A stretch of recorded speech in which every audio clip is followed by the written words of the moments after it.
Hey guys, welcome to r/Am I the Arsehole, where a guy proposes so badly that he loses his girlfriend of 5 years. Am I the arsehole if I tell my friend that her boyfriend is planning to propose? My 27-year-old best friend has been dating her boyfriend, 26 male, for over 5 years. A while back he reached out to me to help him figure out the ring size and the setup so he can make this the most magical day for her. Having known my friend for 20 plus years, I know exactly how she wants her proposal to go and who she wants to be there, so I relayed all this information to him months ago via text and over the phone. I even took the time to covertly find and confirm which ring she would love the most. A little background, my friend is incredibly family and friend orientated, and in the past has expressed to me on multiple occasions, especially during the holiday season, that in the past 5 years they've been together, he hasn't really made much effort to indoctrinate himself into her family or friendships in the way that she has for him. Yeah, I don't think indoctrinate's the word she was looking for, but you know what she means. While I do generally like him, I've always felt that he's incredibly self-serving and self-focused.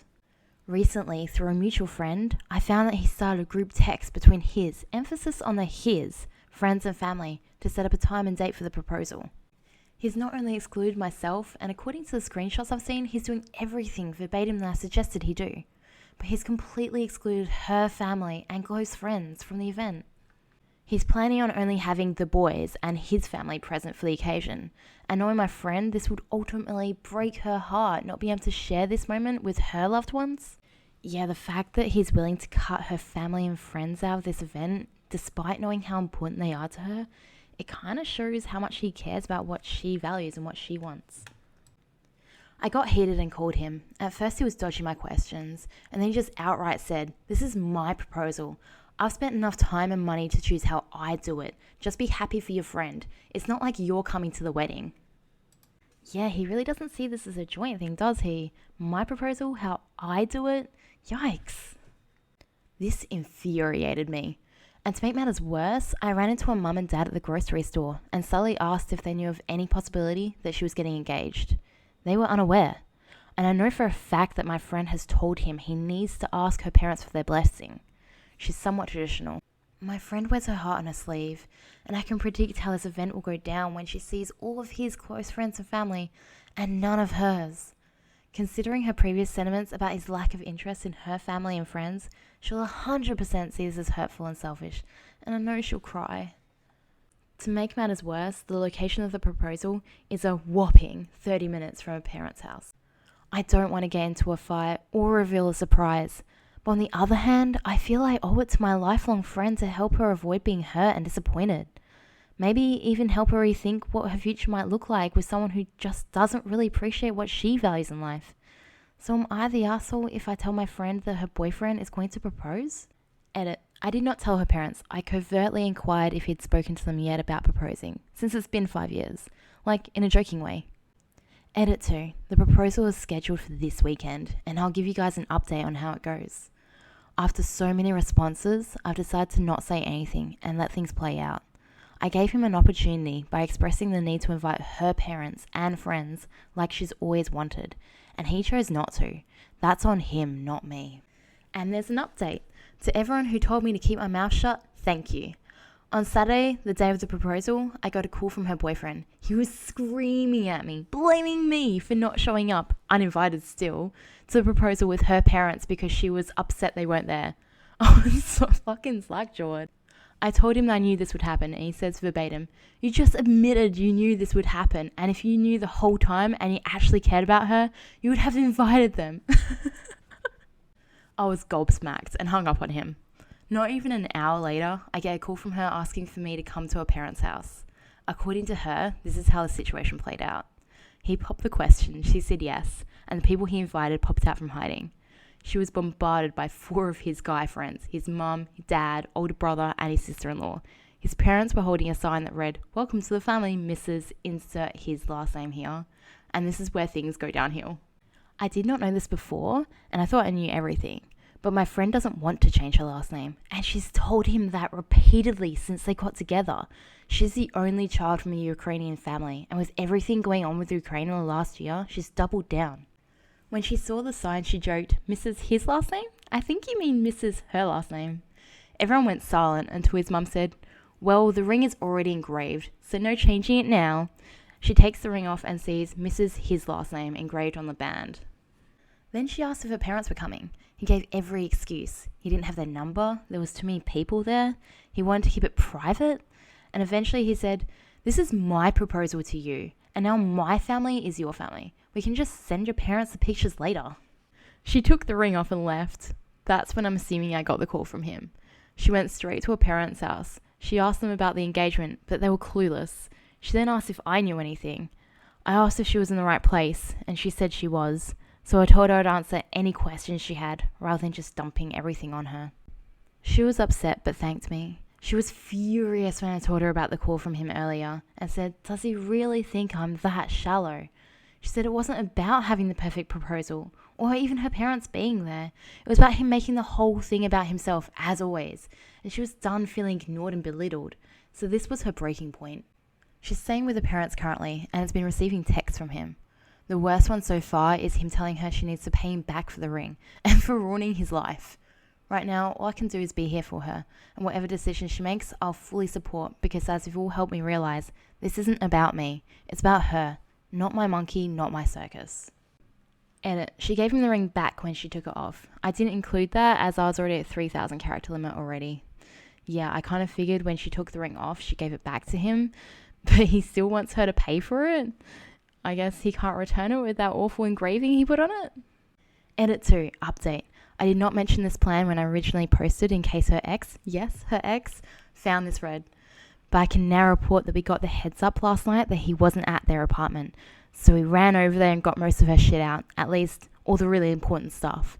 To those asking, no, she isn't going back to him. It's over. Way to mess up a proposal. Have you guys heard a worse proposal story?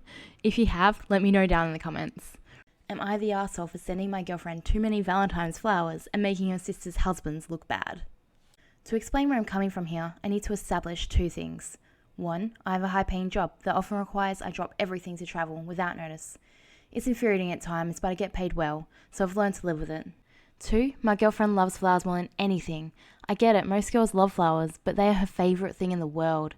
She literally makes me stop the car when we're driving just so she can take pictures of the pretty flowers. So early in our relationship, I had to miss something really important without notice. To make it up, I sent her 3 dozen roses. She loved it, and probably as a joke, told me I'd set the bar, and now I'd better always send her 3 dozen roses if I was going to let her down. We've been together 3 years since then, and I've always sent her 3 dozen roses whenever we'd be apart. It's a tradition, and we both love it. So onto the dilemma. My girlfriend got bad news about a family member's health and headed back to her hometown a couple weeks ago. I couldn't join. Her 2 sisters came back as well with their husbands. Valentine's Day came around, and although it wasn't my fault we went together, I ordered a gift of 3 dozen roses, plus candy and a stuffed animal. Day of, I got an alert from FedEx of a delayed shipment, and I panicked. It broke my heart to think she wouldn't get any flowers that day. So I called around to all the local florists and found one that could deliver them for a fee. I sent another gift of 3 dozen roses. Turns out, FedEx managed to deliver the original package. Girlfriend ended up with 6 dozen roses, 2 cards, 2 boxes of chocolates, and a teddy bear. She joked that I now raised the bar, and she expected no less than 6 dozen roses anytime we're apart. All jokes aside though, I could tell she really appreciated all the trouble I went to. The next day I heard from her sister's husbands. They were furious with me, saying that I'd made them both look awful. Turns out one had bought his wife a leftover bouquet of half-dead tulips, and the other didn't even get his wife anything. I guess they were both going to use the commotion as an excuse. My girlfriend ended up sharing her roses with both her sisters so they could feel special, but it was clear they were all from me. My instinct was to take a victory lap, but my girlfriend's mum and dad called and explained that they thought I should apologise. While they appreciate me always making romantic gestures, I can afford to do so, while their other daughters' husbands can't. They can see where things are going and assume we'll all be family soon, and it would be a good idea for me to make peace with the other 2. I didn't mean to do anything to their detriment, but I also never expected them to be such terrible partners that they thought it'd be okay to not even bring their wives flowers on Valentine's Day. But maybe I'm wrong. Maybe I'm holding them to a standard I've set for my own relationship. Am I the arsehole? Aussie Skittles makes a really good point. Opie could have sent 1 rose and still made her sister's husbands look bad. Personally, I think it's about the thought, not the expense. But what do you guys think? Am I the arsehole for humiliating my friend in order to make a point? Hello Reddit, my friend group is divided on this and I was advised to make a post here. Here's some background information to the problem. I, a 25-year-old female, hosted a dinner party a few weeks ago at my place. Everyone was having fun and the topic of moving out and charging your adult children rent came up. I'm not American and if I'm honest, I didn't even know this was a common thing. I told my friends that in Brazil, this would be looked down upon and that I didn't know a single person who paid rent to their parents. I have 3 grown sisters who live at home and no one pays a cent. I finished my speech saying it's fine if they disagree with me, but I personally would never charge my children rent if I wasn't struggling. My friend Amy, 27 female, said that someone from a third world country wouldn't understand and that my sisters shouldn't freeload. I told her it's not like that. My parents love having them around and it's common, if not expected, to live with your parents until you get married. Amy replied saying that my culture is backwards. I tried to not get offended over her choice of words, and I said, agree to disagree. Back to the present. I hosted again last night and told my friends that my older sister is engaged. Amy proceeds to ask if she's finally going to grow up or if her mummy and daddy will pay her rent elsewhere. I was sick of her little comments, not the only thing she said this past few weeks, and said that no, my sister is buying her own condo with my brother-in-law and that maybe she could do the same if her parents didn't charge her $1,000 plus utilities every month. This erupted into a fight and dinner was cut short. Some of my friends think I should apologise to Amy to keep the peace, but I don't think I should. Am I wrong here? Down in the comments, Prayer Mountain Zen says, I don't understand how your friends are split on this. Not the arsehole, clearly. Amy was being insulting and rude. She's the one who owes an apology to you. OP responds saying, my friends are torn because Amy is very sensitive when it comes to housing. She had to go back to her parents after breaking up with her boyfriend and is ashamed of it. I thought she would feel better knowing this is very common in a lot of cultures, but what do I know? Amy has been very rude to me ever since she found out that my parents helped me with the down payment for my condo, and I'm growing tired of it. It's crazy that your friends didn't call her out for insulting your country and your culture, but think that you should apologise to her just for pointing out the benefits of the culture she was insulting. Please don't apologise for standing up for yourself. Am I the arsehole for telling my husband that the way he tests and judges his co-workers is strange and unprofessional? Me, 38-year-old female, and my husband, 54-year-old male, were having dinner tonight when he mentioned to me that only one of his colleagues responded to him changing his WhatsApp profile picture to a text relating to a protocol at his work. He went on to say that this is how he could tell who paid attention. I told him that this was a very weird and unpleasant way to test people, and says a lot less about people than he seems to think. In my opinion, responding to your supervisor's profile picture on WhatsApp is strange. Also, I don't think your profile picture on WhatsApp is a good place to communicate anything. And it is a Sunday, which is not a workday in his field, so it'd be strange to communicate about anything non-essential. He talked over me, like always, and started to explain to me why this particular quote was so important to his field. I told him that it is irrelevant how amazing or not the quote is. A WhatsApp profile picture is not a professional conversation starter. He again interrupted and attempted to explain to me how I did not understand because I'm a civilian. He works in security, not for the military or police. This calling me a civilian is new, and it's the first time he's done this in 10 years of marriage. I told him that in any sector this is a strange thing to pull. And in general, the way he tests people makes him miss out on potentially fun and valuable interactions. Down in the comments, Ace of Spades says, sounds like something he does to boost his ego and maybe give himself something to yell at his co-workers about. You should have known the new protocol. It's in my WhatsApp profile picture. Like, if it's so important, send it to people. Am I the arsehole for making my ex pay me to watch our son? I, 39-year-old female, broke up with my boyfriend, 46-year-old male, when our son was 2 years old. Our breakup was bad, but after a few months, we managed to have an amicable co-parenting existence. We never went to court for custody, we just sort of figured out a schedule among ourselves, mostly 50-50. We both travel a lot for our jobs, so often we'd just call each other up and say, I'm leaving town this week, can you take him? There was no problems with this. In effect, we co-parented like friggin' bosses, and now we're fairly good friends. For the most part, he's a great dad, and has always paid for expenses and spends quality time with our son, who is now 7. A year ago, I moved because I couldn't stand living in Florida. Can you blame me? And I took our son with me to a different state. After a few months of barely seeing his son, my ex moved closer to be with him. When he moved, the rental situation where I lived was pretty much non-existent. So he moved into my house, which was supposed to be temporary, but he's still living with me now, which for the most part has been fine up until the last few months. X got a new job, and it's a very grueling manual labour job that requires him to work 6 days a week from 9 am to 7 pm. He usually doesn't get home until 7:38 because sometimes he has to work overtime. He makes great money at his job, but I don't benefit from this because all of our expenses are split evenly. I work from home, which is nice because we don't have to pay for a babysitter. The problem is that because I work from home, I end up doing 100% of the childcare, shuttling my son to and from school, homework, baths, after-school activities, reading, doing his laundry, etc. Also, because my ex is never home, I end up doing all the household stuff too, like dishes and vacuuming. On my ex's day off, he just wants to relax, which I get because he has a really manually intensive job. My ex makes great money, but there's no advantage to me because we split everything 50-50. We're not married, so I don't benefit in any way. Recently, I told him that he'll have to pay more in bills, or pay me to babysit 50% of the time that I'm watching our son. My reasoning is that if we didn't happen to be living together, he would have to hire a babysitter to do all the things that I do on the days that I wouldn't have our son. He thinks because I work from home, it's not a big deal that I take care of our son, and thinks it's ridiculous that he would have to pay the mother of his child to essentially babysit. I'm beyond overwhelmed with no help, and having my son around during working hours, he gets out of school at 2 p.m, is really affecting my job performance. He thinks I should manage my time better, and thinks that I'm the arsehole for even suggesting that he pays me on what would normally be his custody days with our son. I don't feel like I should be penalised for working from home. Am I the arsehole? Quick edit. I didn't think this part was relevant as it has nothing to do with the current situation, but I'm getting a lot of crap for moving. To be clear, I lived in Florida way longer than I wanted to because I didn't want to take my son away from his father as much as I hated Florida.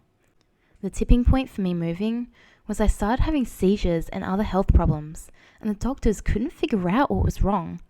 My mother and sister offered for me to move up to North Carolina so I could be closer to family and get help for my medical issues. My ex was very supportive of me moving, and he absolutely loves living up in the mountains. So the fact that I moved shouldn't be a factor in this, at least not in my opinion.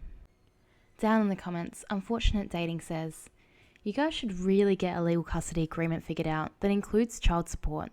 I can see this going downhill fast. You're entitled to some of the finances from him for taking care of the child if he makes more than you. Same if the roles were reversed. This definitely changes with who has more time taking care of the child as well. He's benefiting from not having a legal agreement." OP responds, "Yeah, I'm starting to think this is necessary. It really has worked out quite well until lately. I guess I just didn't want to rock the boat, but yeah, I'm getting screwed over. Thanks for the advice." Ephemeral Being says, "If the pair of you can have a conversation, try doing that before hiring lawyers and getting court dates. If you presented your case as, 'I do all the childcare, so you should pay me,' he likely doesn't understand what you actually meant. Speaking as a man who cannot communicate for shit, that sentiment would be baffling. Given his reaction, I expect that regardless of the words you used or your intentions, this was the argument he heard, processed, and disregarded." Personally, I don't see how this is baffling. If you're doing 100% of the childcare work, this needs to be equalised, and how you can equalise things is through contributing more to the finances. Pretty simple, but okay. Better phrase, your argument should have been, "I do all the childcare while working and ill. I'm becoming overwhelmed. It's too much for me to handle. I need to cut back my hours, you need to cut some of your hours, or we need to hire help." That sounds more reasonable. It provides him with 3 options, all of which get you what you need. Either he hires someone to shoulder some of the housework, he works shorter, fewer days, and starts helping out more, or he says, "Oh, that's no problem, I'll cover the rent and utilities so you can work less." I think this guy's kind of delusional. He seems to think that X will suddenly be more reasonable with those options. They make her sound like she's coming to him for a favour, as she can't handle her workload. He already told her, "You need to manage your time better." He clearly sees her being overworked as her problem, and the childcare and housework as her responsibility. This man needs the realization that childcare and housework are part of his responsibility too, and he needs to step up, one way or another. Veni Vidi Dexy says, you also need to get your ex out of your house. That's step 1. You absolutely should file for child support and get legal custody sorted out. Your ex is always going to think it's not a big deal, that you do all of the work and he gets all of the benefits. Inevitable Train says, I was really going to say you're the arsehole from the title, but after reading the post, clearly not the arsehole. First thing you need to solve is your ex living with you. Second, a custody arrangement. You are not co-parenting anymore, as you are 100% responsible for the kid.